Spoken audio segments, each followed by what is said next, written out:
Today on Soma Says, we have Dr. Nadine Piazza Baldwin, a licensed acupuncturist and integrative medicine practitioner who brings a truly unique perspective to healing. Before entering the world of integrative medicine, Dr. Baldwin served in law enforcement, an experience that deeply shaped her understanding of trauma, resilience, and how stress affects the body. Today, she combines that real-world insight with evidence-based acupuncture and advanced therapies such as frequency-specific microcurrent and acupuncture point injection therapy. Her work focuses on helping patients manage chronic pain, regulate the nervous system, and support the body's natural healing processes. As more major medical institutions, including systems like the VA, Mayo Clinic, and Cleveland Clinic, begin integrating acupuncture into mainstream care, Dr. Baldwin helps bridge the gap between Eastern and Western medicine by explaining these therapies through a scientific biochemical lens. Dr. Piazza Baldwin, welcome to Soma Says. You have an interesting background. You've bridged. What made you decide to focus on this as your career? Actually, when I was in law enforcement, I was actually going to change over into Chinese medicine back in the early 90s. And I decided not to because I was really enjoying what I was doing. And then life took a turn and I went out of state and I did some background investigations there. And I still was in law enforcement, but in a very different role. And then life took a turn again and I ended up back in Florida and I was still doing the background investigations. And my father had started a military museum. And so I actually started helping him out. And through this whole thing, through the whole transition of all the careers, I actually still stayed true to what I really loved, which was natural medicine and Chinese medicine. And I decided to just move forward with it. So I actually came out to Arizona to start naturopathic medical school. And my father became very ill. And I was trying to help him from Arizona. When I would go down there, he had zero energy. I said, let's just try to get you to the acupuncturist. And let's see if it would help you at all. Because naturopaths are not allowed to practice in the state of Florida. Let's get you to an acupuncturist. We would go to the acupuncturist and his energy levels were night and day. There were some very interesting moments that I saw there at the acupuncturist's office. One of those, when he pulled the needles out, he had fluid coming out of his legs. And later down the road during my education, I understood why that fluid was releasing, because it's one of our theories in diagnosis. So as my father grew gravely ill, I had decisions to make whether or not I wanted to continue down naturopathic med school or switch over to acupuncture, seeing with my own eyes what worked. So I switched over and I loved it. And I have never looked back. And I still integrate naturopathic medicine in some realms. I don't do as much as the naturopaths do. The naturopaths here have a very large scope as well as we do. But I integrate. I love what I do. I absolutely love it. I'm very thankful for this road that I've been on because I understand the biochemical portions of it better because of going through naturopathic med school.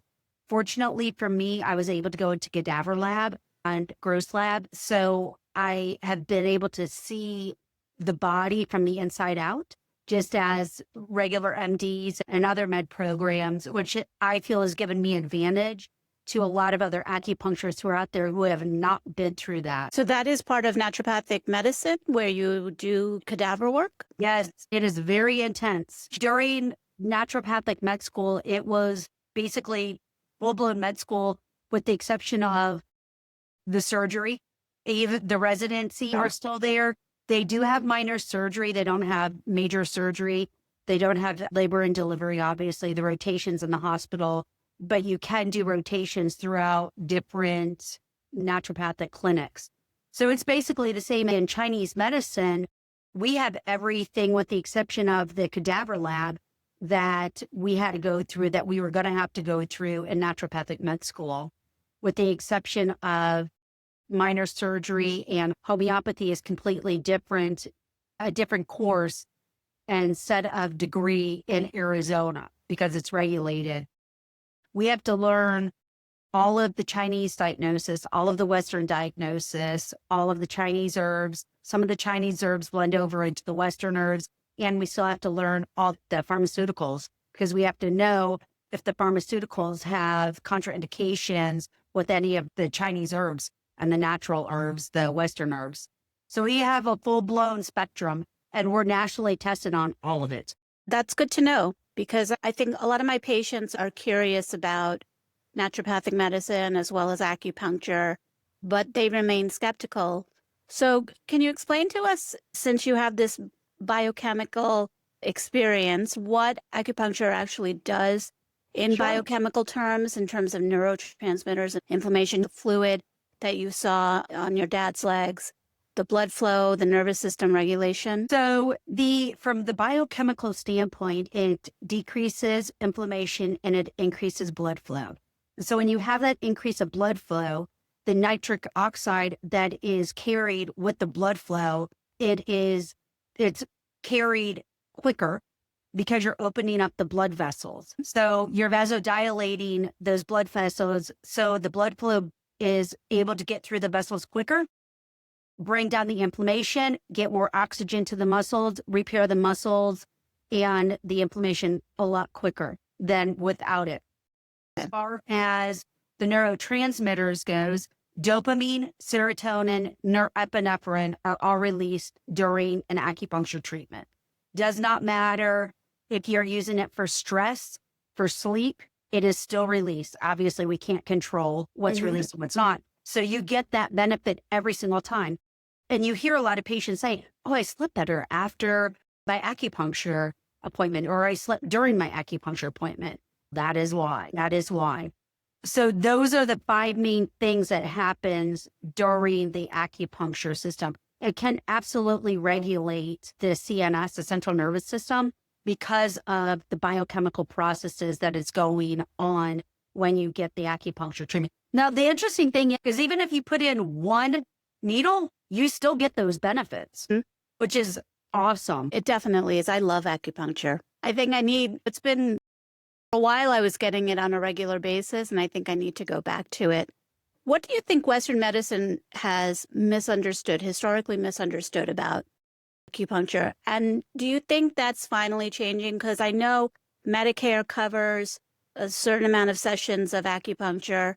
I don't know about private insurers, but do you think that is changing now?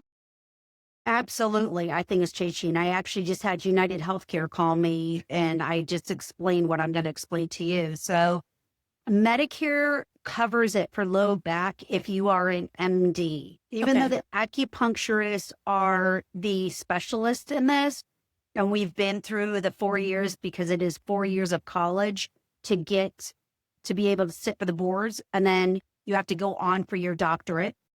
The way that it is being integrated is great, especially in these larger named hospitals, Cleveland Clinic, Hopkins, and Mayo. So there's a lot of state hospitals within the states that are integrating it because they are seeing the integration and the patients are benefiting from it heavily, as well as recovery time has been cut down. I do know that in Cleveland Clinic, there are Chinese herbs that Dr. PCM Zone, Dr. He'll come to me. He has actually integrated Chinese herbs into Cleveland Clinic. And so some of those patients, if they're candidates for it, they actually receive Chinese herbs during their treatment. I don't know the specific in and outs, but I've spoken to him, Dr. Dan Wen. And he's here in Arizona.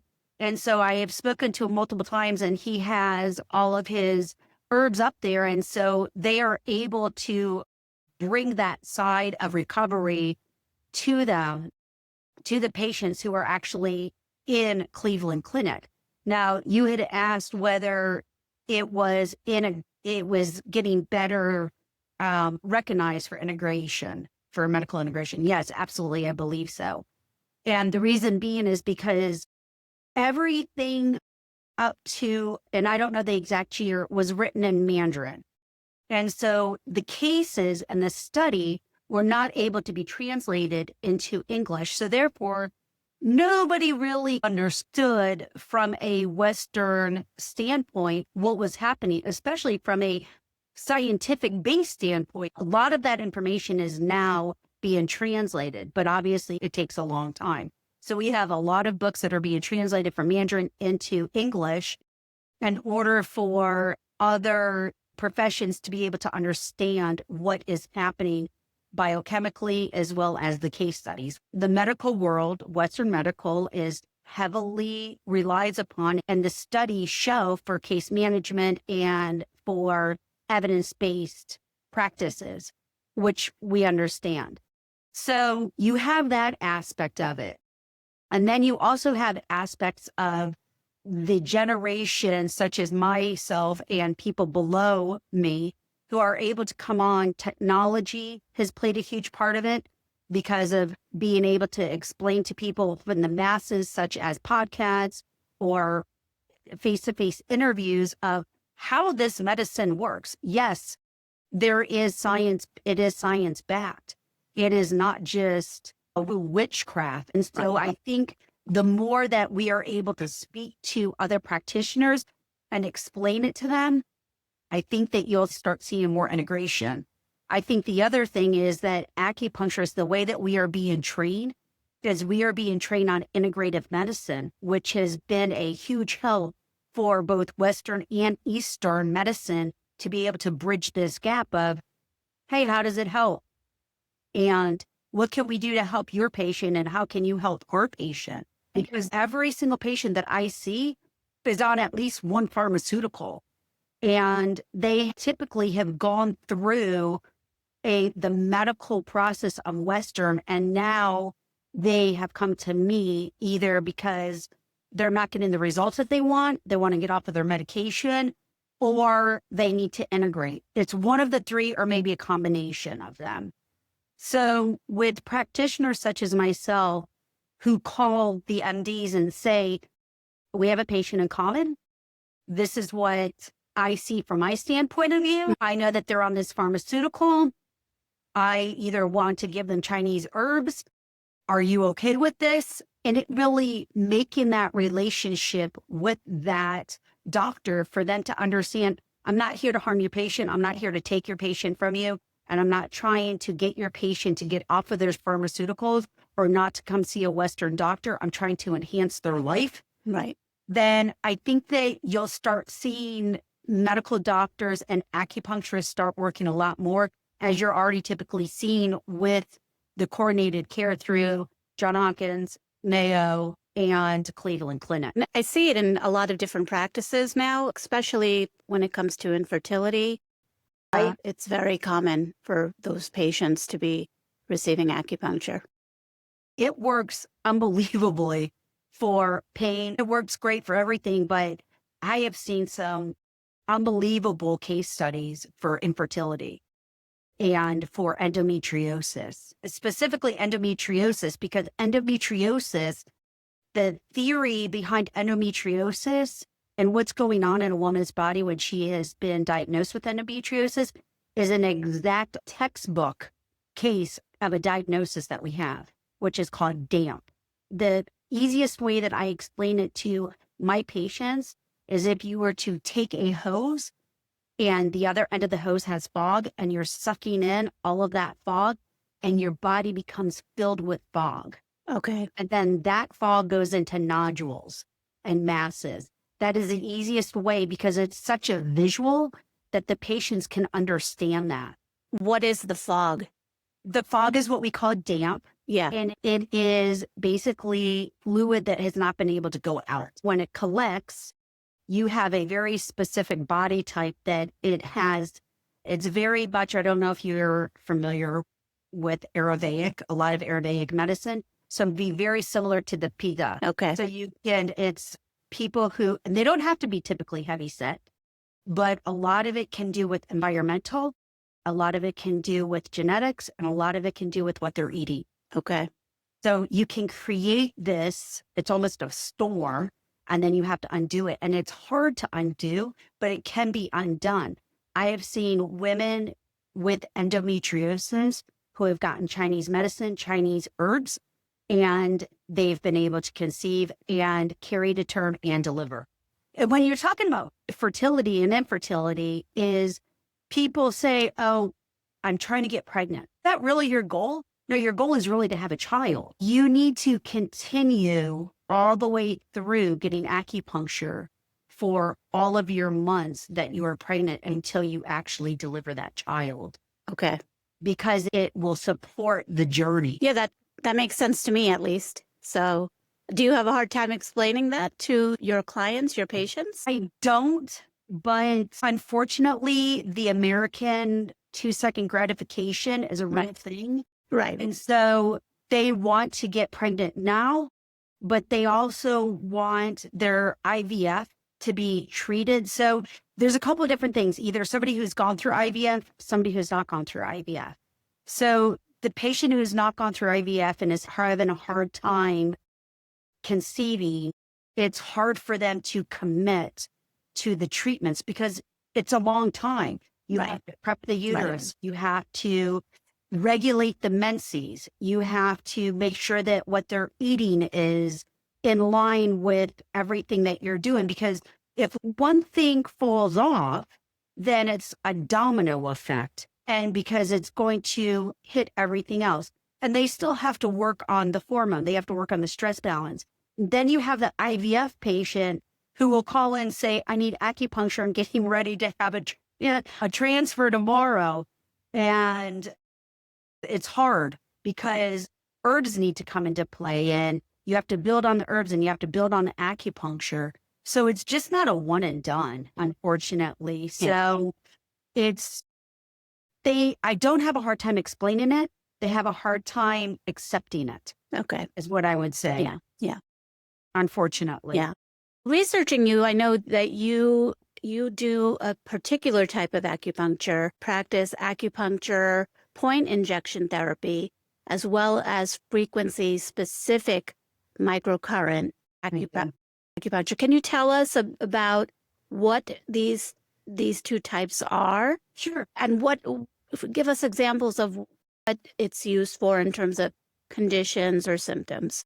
Sure, no problem. My license is held under acupuncture, both nationally and state. Frequency-specific microcurrent is an additional modality that I use in order to help my patients. Dr. Carol McMankin is one of the leading teachers in frequency-specific microcurrent. Frequency-specific microcurrent heals at a cellular level, and it runs on hertz. Every single living thing runs on a hertz, including virus, bacteria, protozoans, fungus. Everything lives on a hertz. Our body runs on a Tesla circuit. And when there are certain ailments that I cannot break through just using the needles, use the frequency-specific microcurrent. Now, the frequency-specific microcurrent, you have to know what you're doing because it's more or less you're programming to have that virus or bacteria or that ailment, even if it's inflammation, to be able to take the hertz from the frequency-specific microcurrent machine to be able to use it in your body and transform it and to be able to help with the cellular healing. And it increases the amount of ATP in your body is basically what's happening. And so with the frequency-specific microcurrent, it is specifically giving you more ATP during the ETC chain. And during that ETC process, it's kicking off more ATPs is what it's doing. If we all want to go back to biochem. So the way that I use it is if you are a candidate for it, and the only reason why you would not be a candidate for it is oncology treatment, current, or you have not been in remission for less than a year, if you have some type of cardiac issue going on or some type of device with cardiac. So there are some contraindications, but if you are a candidate for it, you get it in my office. Now, I have seen amazing results using this frequency-specific microcurrent modality. And one of the best ones that I can say is with my Ramsey Hunt patient. She came in and within the first treatment, the post-herpetic neuralgia was gone. And that was just one treatment. Yes, I did do acupuncture on her, but it would have taken a lot longer if I did not use the FSM on her. I have coded it for certain ailments. Neuropathy is another amazing one because it goes all the way down to the cellular level for the nerve pain. You can either do the small nerve pain or you can do the large. So depending on how you code it and how you program it, depends on your results. Not every coder is built the same, just not every acupuncture is built the same. You have to really know the body of your patient, what is going on, what is the main cause of what is going on, so you can create the program to heal at the cellular level. Does that make sense? It does make sense. As someone who's received acupuncture for long periods of time, I know, and I don't think I've ever received FSM, but is it some type of device that you add on to the needle? Like what does that look like? So you can add it onto the needle. Okay. Such clipping it on with clips, or you can use TENS pads. Okay. That's another one. So some people think that it's a TENS machine, but it's vastly different than a TENS machine. You can use a wet washcloth. You can use it on the face. So there's different treatments, therapies for it. So it's typically on the skin or on the needle. Okay. So it's directly on the skin or on the needle is how you can use it. I like it on the skin, and then I use other equipment for stimulation for the needles. But the frequency-specific microcurrent is made for the skin. I think I have received FSM then. You may have. Yeah. You may have, depending on who you went to. And then we were also mentioning acupuncture point injection therapy. How does that help physiologically, and how does it work? And what kind of patients do you use it for, or conditions? Acupuncture point injection therapy has been around since the 80s. The way that I use it is to help my patients basically go over the hump and give them, depending on what their chief complaint is, will depend on whether or not they get it, where they get it, what they get in it. For my scope of practice, we can use anything natural, but we can also use lidocaine. And there's other substances that we can use. So let me take lidocaine because lidocaine is probably the easiest. So lidocaine will wash away the lactic acid on the muscle. So if I am doing a trigger point release, some people may know trigger point release is dry needling. And if I'm releasing that muscle, we'll say the trap right here, then you'll have some lactic acid built up and left over on it. It is great to use the lidocaine in order to wash away the lactic acid because the muscle is going to recover quicker. So you go in afterward, and then that way the lactic acid is washed away, and then they can recover and they can heal. In the state of Arizona, we can inject homeopathy solutions. So depending on what the ailment is, it helps the body heal itself. For instance, I'm going to take a rheumatoid arthritis patient that I had. She wanted to get off of her medication.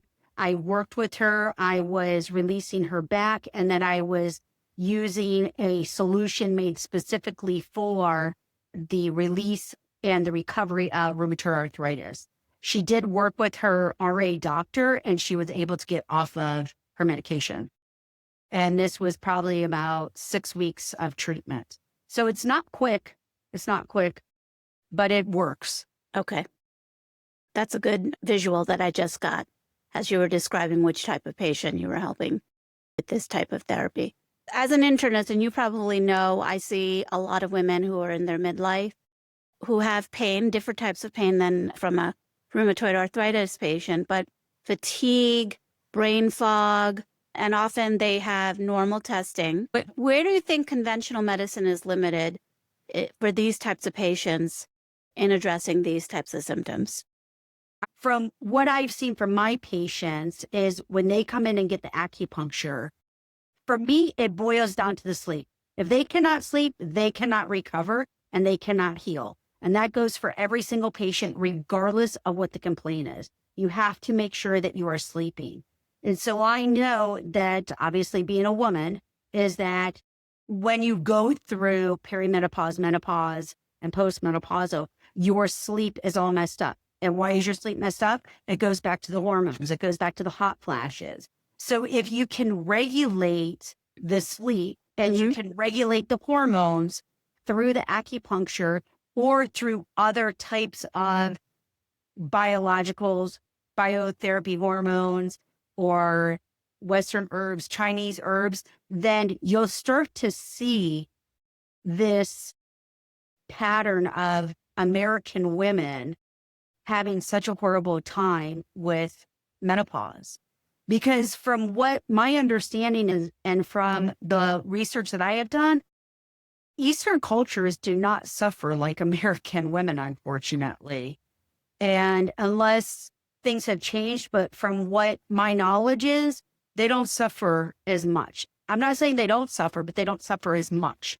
And so I think it goes back to lifestyle, sleep, diet, exercise, and really regulating the hormones. You're seeing, from what I have been told from my friends who are in women's health, onset of menses is starting a lot earlier. Yeah. The hormones in our food has a direct effect on the hormones of both men and women, that it's being passed down to us. And then the onset of the menopause going in, testosterone levels going down, the adrenals cannot produce those hormones. And so then you have a cascade effect that is broken or limited, or it's imbalanced. So the homeostasis of the body is broken. And so if we can get all of those basically balanced back out, I don't think that women would have such a hard time. But life happens and it's hard, and we're moving so quickly right now. And it doesn't start just when you're starting to have perimenopausal symptoms. You have to go back because you're trying to undo all these years. If we could do a better job of teaching women to slow down and to take care of our adrenals, and possibly menopause wouldn't be so hard. But unfortunately, for a lot of us in the American lifestyle, it's hard. We're in charge of a lot, because now you have the career plus the mom, plus you're trying to take care of yourself. Yeah. So it's a lot. Yeah. I think what I see it, and that's changing in a lot of Eastern cultures. I can identify, like within, let's say, India, the structure of, for example, elder care used to be where the older son would take care of the parents and the daughter-in-law would be involved in taking care of that parent as well. It's not necessarily the same there as it used to be. I feel like the Western or the American influence or culture is creeping in, and it's also affecting their diet as well. Diets are changing in different countries, especially in India. So it's not for the better. I just saw one of my girlfriends over Thanksgiving, and she looks wonderful. She is Asian, 100% Asian. And I said, "You look great. What are you doing?" And her answer was, "I'm eating within my culture." So she went back to her cultural setting, and her weight has just naturally dropped off. And I can attest to this. I'm Mediterranean. I'm full-blown Italian. I've started eating Mediterranean within the last 8 weeks. Okay. And I feel the best I have felt since probably my 20s. Walk us through a patient where the integrative techniques that you've been talking about changed that person's trajectory after feeling years of frustration. Okay, I'm going to present, and I have never presented this case on anywhere, but I'm going to present to you my back patient. Okay. My back patient, this is probably the best case that I can give you, because you'll be able to, it's a very visual case.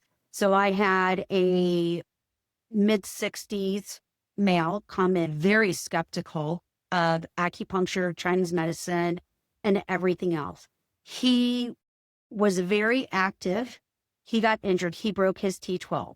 11 and 12 was broken. And he was not able to walk. The broken vertebrae was confirmed by an MRI and by other imagery. I worked on him for approximately 10 weeks. He came in 2 to 3 times a week for acupuncture. I used frequency-specific microcurrent on him along with acupuncture, and I also use the injections on him with the homeopathy solution in order to help heal the bones. I also gave him Chinese herbs.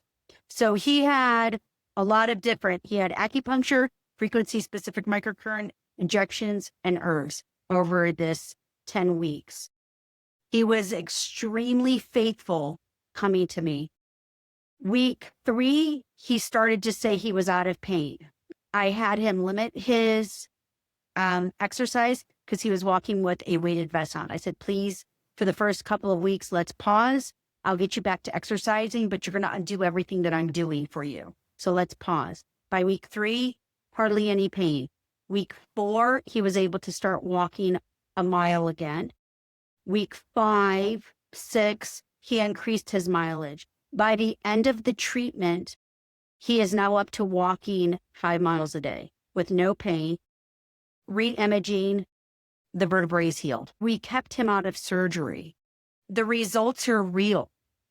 And the best way for us as practitioners to know if the ailment, especially for bones and for back and spine, is prior imaging and then post-imaging of treatment.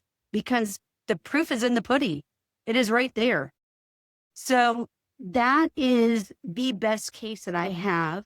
One of the best cases. One of the other cases that I have is I have a 18-year-old, severe acne, and we used only injection therapy on her face for scarring. And I also gave her some Chinese herbs to get the acne down. And afters are unbelievable. As a matter of fact, I'm working with a doctor and co-writing an article on this, and we're hoping that it's going to get published within January or February for Journal of Integrative Dermatology. The results are so unbelievable. Here's the crazy thing, though, Dr. Soma, is with her acne, it was within 2 treatments. Oh, wow. It is unbelievable. It was unbelievable. So then that was just herbs and injections, and there was no acupuncture at all on her face.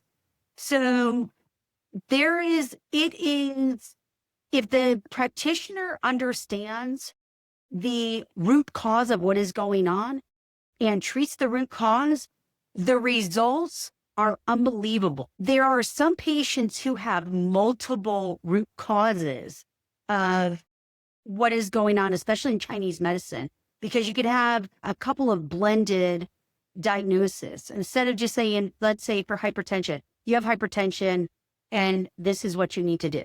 For Chinese medicine, we'll go back to the damp. But the damp can also go into other diagnoses. The heat that women experience, that can actually be a true heat or it can be a deficient heat. So the diagnosis is really key. And when you take the pulse in the tongue and you look at the tongue, it will confirm what is going on internally. Is that like when you see a scalloped tongue, or is that what you're referring to? Yes, Okay. exactly. So a scalloped tongue is indicative of damp. Now, it also can be that they're clenching. The tongue moves forward, pushes against the teeth. So you have to rule out that they're not clenching. Okay. But in Chinese diagnosis, yes, a scalloped tongue is directly related to the spleen.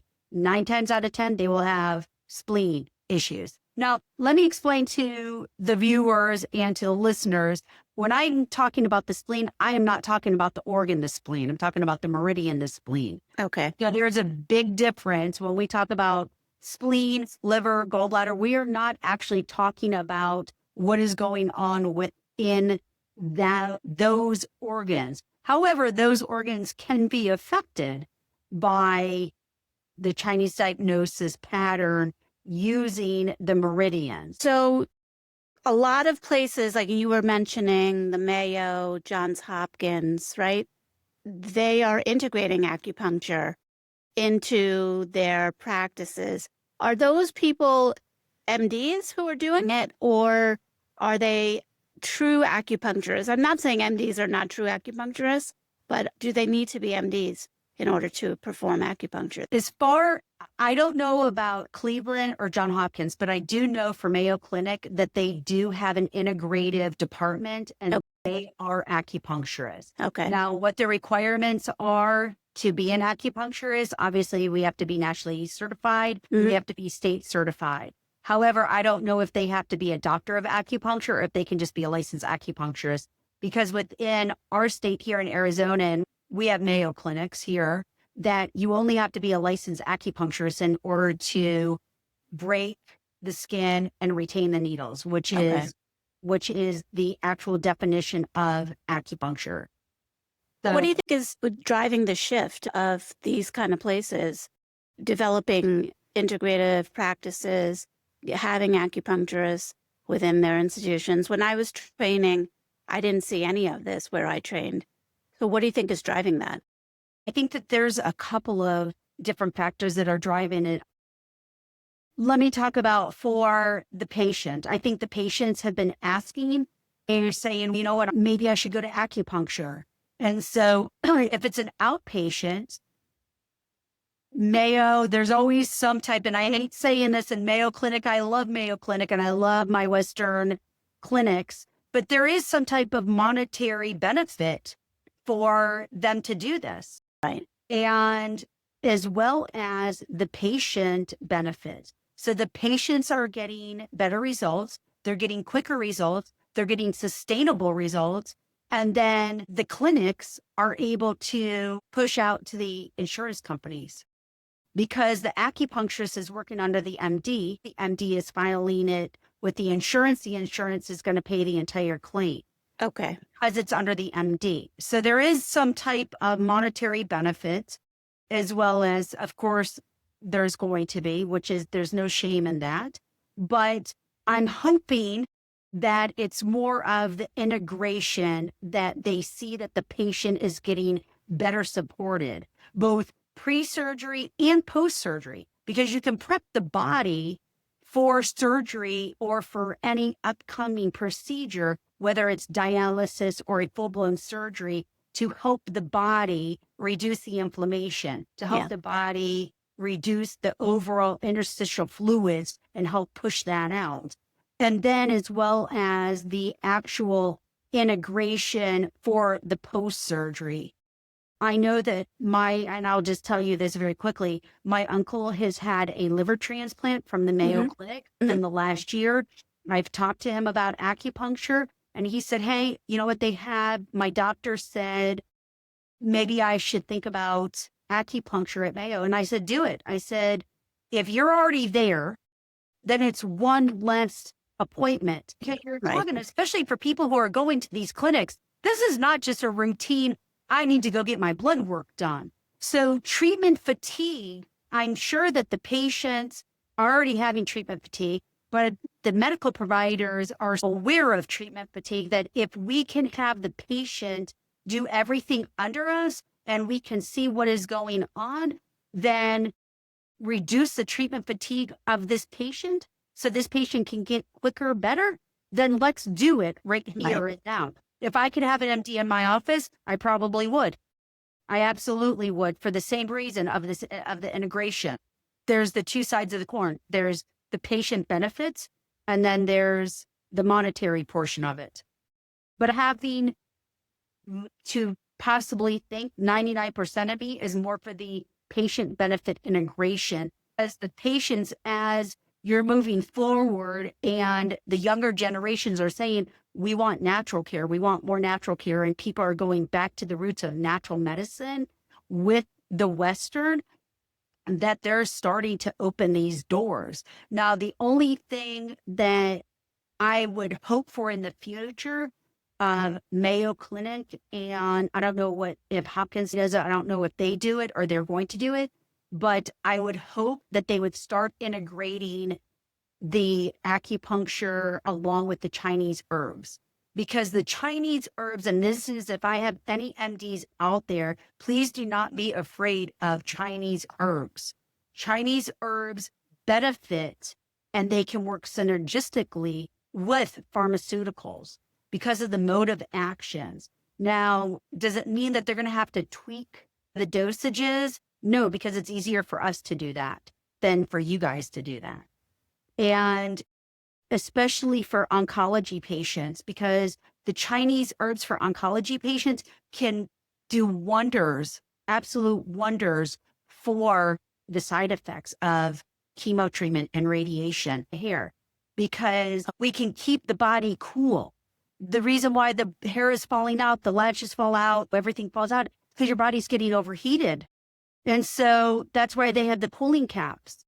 But Chinese herbs can actually keep the body cool. We can reduce the inflammation. So there's a lot of synergy there between the Western treatment and Eastern and Western herbs. So while you were speaking, is this something that you work with, for example, with oncologists, and are they open to having patients on Chinese herbs while their patients are on chemotherapy or whatever medications are part of their treatment? I have heard yes. Now, I don't specifically work with oncology patients with herbs if they're going through oncology treatments.